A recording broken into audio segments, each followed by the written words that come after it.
Саламатсыздар ма? Аяғы ауыр әйелдерге вакцина салына ма дейді? Жоқ, салынбайды. Салынбайды. Қарсы көрсеткіштердің біреуі. Негізі қарсы көрсеткіштер аяғы ауыр емізетін аналарға қарсы көрсеткіштер, және де жаңа айтып кеткенде 18 бен 65 жас аралығында салынатын болғанда 18 жастан кіші немесе 65 жастан жоғары кісілер салынбайды.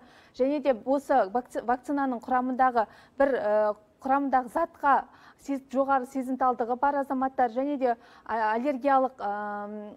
аллергиясы бар азаматтарға салынбайды. Рахмет, Ержан Қалиұлы, ойыңыз бөлінбей тұрғанда айта беріңіз. Жаңа қандай азаматтарға тағы салынбайды дейді ғой. Коронавирус инфекциясымен қазіргі уақытта ауырып жатқан азаматтарға, сонымен қатар коронавирус инфекциясымен ауырған адаммен қатынаста болып қазір карантинде жатсаңыз, сізге салынбайды.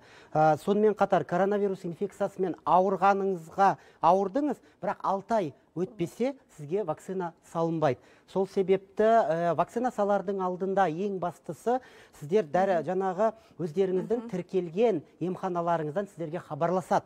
Сол кезде барып терапевт, дәрігер сіздің бүкіл жаңағы өзіңіздің хал-ахуалыңыз тексереді.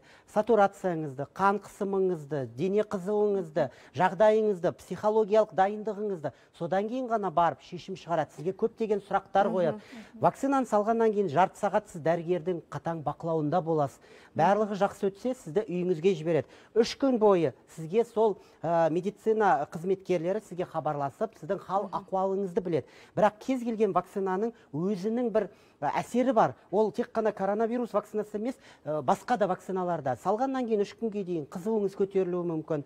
Хал-ахуалыңыз кішкене бір көңіл күйіңіз жоқ болуы мүмкін. Вакцина салған орныңыз ісіп, не болмаса қызаруы мүмкін. Ол сондай фактор. Одан шошудың керегі жоқ. Өзіңізді сабырға шақырып шыдап, егер хал-ахуалыңыз жаман болып бара жатса, шыдай алмай бара жатсаңыз, дәрігеріңізге хабарласасыз, не болмаса 103-ке звондап, жедел жәрдемді шақыртасыз.